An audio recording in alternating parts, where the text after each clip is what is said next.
So, Mark, did you see those lights on Mandalay Bay for Veterans Day? They lit it up red, white, and blue. I didn't even know this was a thing. I don't remember seeing this ever happening before. So maybe it's a new party trick, but a cool one. I like it. Yeah, I thought it looked amazing, and it just, why haven't they been doing this? And I doubt that they somehow put lights in without us noticing or anybody noticing.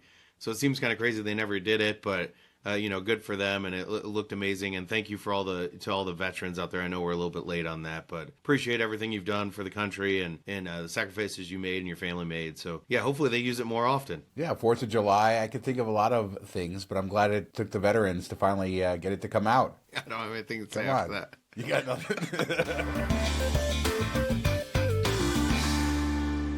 So the Sphere is in the news, and basically they announced their earnings, which really only included 2 days of shows, the last couple days of September for U2, and they lost $100 million. I guess that's the big headline. Everybody's saying the sky is falling, although I don't think that we should really take these numbers for mean anything. We should wait till we see a full quarter of ticket sales. But I guess the big question is, will ticket prices have to go up? Is this a big sign of bad things to come? I don't think it really means anything. Yeah, when I first saw the headlines, I was like, oh yeah, not doing so great. And then you see 2 days of revenue, like, okay. I would expect it to be more at that point, but we'll know next quarter. I think we'll be telling because U2 will have had, their shows and brought in a lot of money, and maybe we'll get to see what kind of ticket cut they did on that, and then they'll have the world's biggest movie theater running for a full quarter. So I think that'll give us a better idea. I'm still a bit nervous. They don't have a lot lined up shows-wise, residencies-wise. They keep talking about it, but we don't see anything, and that it seems like you should have that rolling now with how much they have to put into the effort they have to put into creating a show. You think we'd have these lined up already? Yeah, James Dolan talked again about having 2 acts lined up for this next year. So he said that, they're getting closer and closer. Another movie coming as well to follow up on the Aronofsky Postcard from Earth movie. So, they're going to move forward with it. I don't think that this means anything bad. It's just bad timing, maybe for opening up right before the end of your quarter. And you have all the expenses for getting it open, for the marketing, for all of that kind of tied in, and then you don't get the ticket sales to follow it. So we'll keep an eye on it, but I don't think it's the end of the world. The sky isn't falling for the Sphere. You know what we're going to see is, did you see the video, like the Marvels promo, the movie with the cat turns into like an alien type of thing? Is it just going to be go from the world's biggest movie theater to the world's biggest billboard? I don't know. I mean, it could be all things at once, right? The biggest billboard, biggest movie theater, and best concert venue Not the in biggest the world. bar. Not the biggest bar. No, it doesn't have the biggest bar. They had the opportunity, Mark, the longest bar in the world, Yeah. and they turned it down. As much as we can praise James Dolan, that was a critical flaw that he did in his design. He should go back and add the longest bar for sure. Yeah, and then what would Circa say? They'd have to add a bar. Who knows?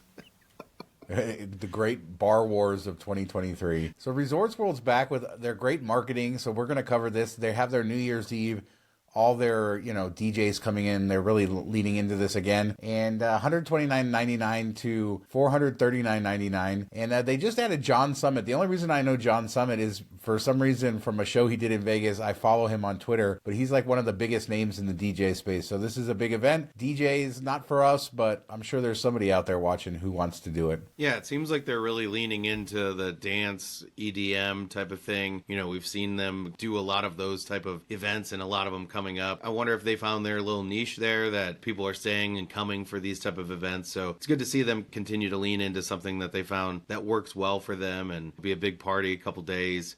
New Year's Eve, I've never done a New Year's Eve in Vegas. Don't know. I probably outgrown it, outaged it a bit, but I bet you it's just kind of wild. That's why I kind of question this is like, do I want to be in a nightclub for New Year's Eve if you're going to be in Vegas? Do you want to be out on the strip and enjoying the atmosphere with the people, or do you want to be in one of these VIP parties? I guess a lot of people do the VIP parties, but I feel like I'm more of a man of the people. I'd rather be out there with everybody. Yeah, totally. I think that being out on the strip with the fireworks going off and all that type of stuff would be really cool, and just kind of like the mob mentality of that and being a part of that. Yeah. And I feel like you can always go to a dance club. Now, they might have better DJs than normal, and maybe there's a little bit more of a vibe, but a dance club is going to be somewhat similar, where out on the strip for something like this is, once a year type of thing, maybe a couple times a year, depending on the different events. Maybe like 4th of July falls somewhere in that realm. But, this is something unique, and I would probably be there too. Hey, Mark, what are you doing? I'm playing Club Vegas slots, VIP Casino, the sponsor of this video. I've been enjoying it too and want to thank them for supporting the channel and giving us a fun MTM Vegas exclusive promo to share with everyone. Club Vegas Slots is free to download on both iOS and Android. Players can enjoy authentic slot machines including modern video slots, classic slots, and games inspired by popular movies and TV shows. You can even interact with other players, compete in tournaments, and more. You know we both love loyalty, and Club Vegas Slots has a VIP casino feature that gives loyal players exclusive perks, increased bonuses, and access to VIP-only slot machines. So what is your favorite game, Mark? I've been enjoying Rich Hits 7 Red. I love the bonuses and the gameplay are a lot of fun. That one is a ton of fun. I'm happy to share that Club Vegas Slots has given us an exclusive scratcher card to share with all of you. All you have to do is download the game for free from the link in the video description and enter our promo code MTM Vegas for a chance to win millions of in-game coins. We want to thank Club Vegas Slots for sponsoring this video, and don't forget to download it for free and grab your bonus by clicking the link in the description below. So Cleopatra's Barge has been closed at Caesar's Palace for a while. This is that historic venue. I think Wayne Newton was the last one to perform in there, but we didn't know what was going to replace it. Now we know they're putting a caviar bar there, Caspians. I hope that they keep, the Cleopatra's Barge. Why rename this place? Why not keep it with its decor and its vibe? If you want to put in any kind of a bar there, put it in there, but leave everything the way it is, leave the name. This is one I don't get. Yeah, hopefully they repurpose it or somebody uses it somewhere, because I never ever actually went into Cleopatra's, but every time you walk by it, it looks so cool, and I loved, the lighting, the design, all of it. It was perfect, so I would have used it again. They just like spending money fixing up stuff that doesn't need to be fixed up. That's the Vegas way. Well, here's something that did need to be fixed up. The Colosseum Tower has now been renovated. I believe that's the former Forum Tower, which also known as the worst tower at Caesar's Palace for the longest time. The 440 rooms have been renovated, and this is funny because they say that some of the colors are inspired by jewelry worn by Cleopatra. It's funny how they try to stretch to say this color is inspired by this sort of theming, but anyway, it's black and white for the most part. I like these rooms. I think they look good. Yeah, desperately needed, and pro segue there, by the way. Way to go. But they definitely needed some updates. I've stayed in the tower a couple times, and it was always this is your crown jewel of Caesars in Vegas, and you can't have rooms that look beat up like this.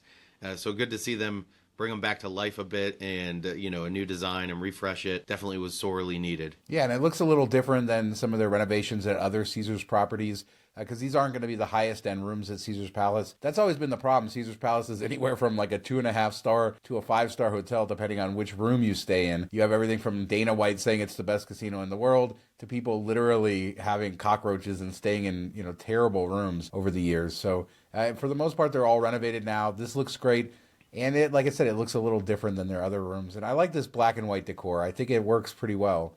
Carpet's nice. I would stay in this room for sure. Yeah, I mean, if they got the carpet, it's good to go, right? So Rosa Mexicano has opened at the Miracle Mile Shops. This is in that venue that's right out on the strip where I think PBR Rock Bar used to be. And the concept art came out from this, some pictures came out, and it's very pink. In fact, they have this pink room that says everything's decorated in pink with a bubble wall, and I love it. I like the pink decor. I like the overall look of the restaurant. No idea if the food's any good, though. Yeah, I think, when you do something unique like that, that's kind of the way things are now. You give somebody a reason to go there and take pictures, photos with it. In front of it, will pay for that experience, to put up on Instagram, the pink room or that type of stuff. So I think that will be popular. We'll just have to wait and see how, service is, which probably won't be great. And then how the food is. Yeah, the location is great, though, right? I mean, you get a lot of people walking by there, everybody coming down on the escalator. So they should do well. That patio, which was very famous with the PBR Rock Bar, is coming back. So really like this, the way it looks, and we will see how the reviews come in to see if the food is any good, because that's always a crapshoot with these strip restaurants. Yeah, especially front-facing strip restaurants. I feel like it's more about you're there because of the access, the view, the patio, and you just kind of accept lower quality service and food because you're getting all this other stuff, and they kind of just rely on that. So hopefully not, but we'll see. So we've talked a lot on the show about free entertainment going away, all the shows that have sort of gone away, and what the future of that is. One of the more interesting versions of that is at the Venetian, the Streetmosphere. And I feel like this is almost inspired by Universal and Disney, what they've done in their theme parks. These are just wandering performers who kind of help build the theme. And there's rumors that they are being laid off and that they're not going to be continued there. There's no news on their site at all. But this came from Vegas Starfish, who was also talking about how the gondoliers at the outside gondolas are temporarily laid off. Not a surprise given the F1 venue there. But if they take away this, it's just another little thing. I could totally see it happening because, it's not directly generating revenue, but it's one of those things that just adds up to the experience that it would be a shame to lose. Yeah, I mean, it's more of bean counters type of thing. Like, hey, we can cut this cost. It's not a revenue driver. But the atmosphere that it builds, and that gets people to, even if they're subconsciously not realizing that's what drives them to come back to the place, to walk around, to check things out. It's these little touches that really make, you always talk about it at Wynn. The little touches, the little service, the sleight of hand that you don't really realize what's going on, but it just feels right. And they're losing that. And, another one bites the dust, essentially. In Vegas, it's sad to see, but, hopefully they wise up. Who knows? We'll have to see how this plays out. But this is another thing I worry about if the union stuff gets ratified, and do they start cutting back servers and stuff like that because they're paying a high price. They're going to cut that money from somewhere. Do they cut other free experiences out to cover that cost instead of just absorbing it and realizing it's the price to do business? Everything's going up. You can't just cut back and have it all at the same level it was. So we'll see. It'll be an interesting year next year for Vegas, I think, for sure. And part of the reason it's gonna be interesting is the new casinos. We talked about Durango being delayed, but it's still opening early December. Fontainebleau coming. So what's coming next after that? And one of the big projects that we've talked about is Inspirada Station, which is in the West Henderson area. And it's near the M Resort, and it's been announced, but we don't have any firm timeline. But they were back in front of the Henderson City Council basically getting agreement to build this thing, although they will have until 2029 to open it. So there's really still no timeline. But we did get to see real renders of it. It looks very much like the other new kind of Station Casinos properties. It'll be very nice. 201 rooms, 58,000 square foot casino. And we don't know if they'll start construction, but I expect that we'll probably start to see this thing go soon, right after they get done with Durango. Yeah, and every time they announce in the rooms that we see, like Durango and this, it's always so much lower than you expect. Comparing it to, Vegas Strip casinos, you're like, oh, 200, that's like smaller than a Hyatt place, it feels like.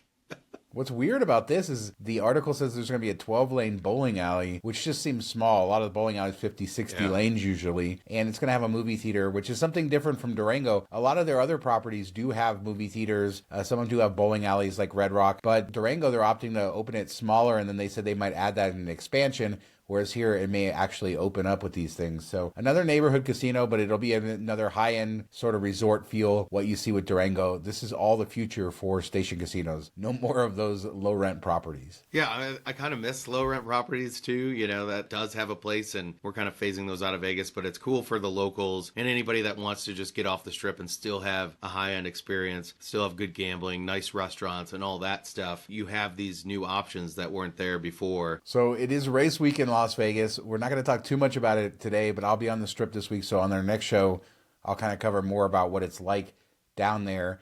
But Caesars had talked about how they're going to have all these prizes for employees. And Wynn has stepped up and said that they're going to have $70,000 in prizes for employees. No news from MGM or any of the other casinos, but they're giving away $70,000 in cash, over 800 prizes. They're bringing in special dining menus, I guess better food in their employee dining rooms, massage therapists, DJ performances. So you can tell they need to get their employees happy here. And they announced this. I wonder why are they scrambling at the last minute to do this, or they just decided it was time to do it, announce it so close to the race. You feel like they should have said this stuff out loud, weeks ago, months ago. I don't know. Yeah, my biggest fear is that the crowd that comes for F1 is not going to be like a great, generous tipping crowd, and they're kind of just going to be in their little boxes and stuff and not flow out to where all the other people are working and spend the money there. So I wonder if, even with these bumps and stuff, they're still not going to make, what they would normally make during a week. It will be interesting to see how that plays out, and I'd rather just have a set like you're getting double or triple pay versus, hey, you might win $1,000, you might win $100. Like, I know this is a cheaper way to do it, but just, guarantee them a certain level of pay. And I think they'd be more excited about that versus maybe you win a TV or whatever it be. It just doesn't really get me excited. I don't know about you. Yeah, I mean, $70,000 doesn't go a long way if you're spreading it around to all your employees, right? So this helps them keep their outlay down. We saw some numbers for the occupancy at Bellagio for Formula One with those high room rates, occupancy in the 90+% for the weekend. So like we talked about last time, those high-end casinos like Wynn, like Bellagio, doing well. And that's evidenced by the fact that there's not enough private jet slots. There's not enough places to park all the private jets coming to town this weekend. So some of them are having to fly in, drop the people off, and then fly to another airport just to park and wait, which is another crazy story. So some interesting times as this week happens. We're finally here where the race is just a few days away. Yeah, I have a buddy. He has his own plane type of thing, and he's in a flying school or a flying Facebook group, and somebody said it's like $3,000 just to touch down in Las Vegas, even if you're not staying, and it's even more to tie up. And even outside, the main little airport, if you're going, 45 minutes away, it's still like $1,500 or something crazy like that. So everybody's got insane rates for everything. Cashing in for sure. If you're a local, the warnings have been stay away from the Strip for this stuff, because not only are you going to have to deal with parking, which is going to be increased, a lot of the places are doubling or tripling the parking charges. A lot won't even let you inside without a reservation to prove that you're staying there or eating there. So then there's that problem. And then the fact that the Strip kind of closes down, you really have to get there in the afternoon. And so if you're going to, like, let's say the 10 o'clock race, it's an entire day you're going to be out there, or even for qualifying on the other days. But ticket prices have continued to go down. If you're a local and you want to do qualifying, Thursday is under $100 on StubHub and everywhere. I'm seeing tickets. So there are options. And the hotel rates, if you want to stay on the Strip on Thursday night, not bad at all either. So there's your option for doing it for cheap as we see tickets continue to go down. I wonder what, like we talked about on the last show, I don't wonder where the low point will be for the race itself. It's definitely going to go under $500, I think, even lower. But then when you look at other cities, the typical prices are $200-$300. They're not $500 or $1,000. So we were getting ripped off in the first place. Yeah, and I wouldn't, be surprised if it drops a little bit. And then maybe like the night before it jumps back up, kind of what you saw with U2. Like 2 days out, it was pretty cheap. And then the night before, day of, it jumped up a little bit, people trying to squeeze the last bit out. But I think Thursday would be kind of cool if you can get a cheap room and a ticket for $100 just to see what the experience is like, even though it's only qualifying.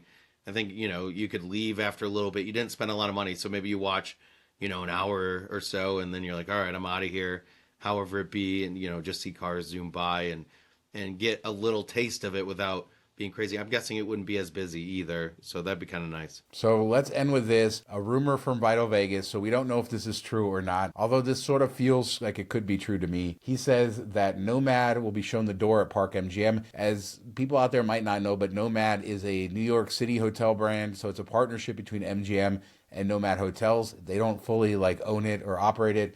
And basically just saying it's not getting traction. We've talked about what a great deal it is and how much we love it, but the room rates really haven't been a premium over other brands, so maybe that's what they're talking about. So the rumor is that NoMad could be out. I think this is true. MGM's going to do this, and they're just going to launch their own boutique brand to sort of fill in for where NoMad left off. What do you think? Yeah, and then it will be worse. Yeah, well, of course. Yeah, I'm guessing that they're like, hey, if we're only charging $200 or $250 or whatever it be, and we have to give a cut to NoMad for the licensing, if we just did our own thing, we could charge the same amount and keep a bigger portion of it. Hopefully, if they do this, they just keep all the design the same, because I think that's what makes it kind of special. But you'd miss the nicer time. If they make everybody go check in at the main, Park MGM check-in, that would be a terrible mistake in my opinion. And you'll probably lose the NoMad bar, which is really, really cool. Hopefully that stays. I don't know. That would probably be the biggest disappointment for me, is losing that dining experience. Yeah, this is one of their best products in Vegas, so to lose it would be terrible. But if they just lose the name, then that's one thing. If they lose the experience, the lobby, the great check-in experience that they have there, which may be due to the fact that it is NoMad and not MGM running that. So there's a lot to lose there that I don't think that they'll do that. But if it's costing them money, I could see them renaming it. It's funny because Delano at Mandalay Bay used to be the hotel at Mandalay Bay. So it was a generically themed boutique hotel in Mandalay Bay. And then they went and rebranded it with Delano, which was that third-party sort of hotel company. Same thing as NoMad. So maybe we're going back in the opposite direction now. Either way, this hotel needs to stay because it's great. Whether it's called NoMad or something else, like you said, leave the rooms, maybe clean it up a little bit. It does need some maintenance, but leave the service. Great lobby bar, great atmosphere. Yeah, we don't, NoMad needs to stay. Please, MGM. This is not one to get rid of. Yeah, please stay. And just the throwback to a previous episode, how weird would it be to have the Delano out at Resorts World instead? Like they had considered, or the initial plan of it was to be there. So much better than Conrad. And don't forget, they need to keep the bathtubs in the rooms because that's what people want. The people want their bathtub in their room, and they have spoken. Right by the bed. Yeah, right by the bed, as close to the bed as possible. Bonus points for that. So let us know what you guys think about anything we talked about, the F1 stuff, Cleopatra's Barge, the new rooms at Caesars, anything we talked about, hit us up in the comments. We do 2 shows a week, Tuesdays and Fridays. Hit us up on Patreon as well for our after show. Thanks so much for watching. Talk to you next time. You forgot the most important talking point. Mark has his hat back. Yeah. Happy Hat Day. Go Packers. They're terrible. Yeah.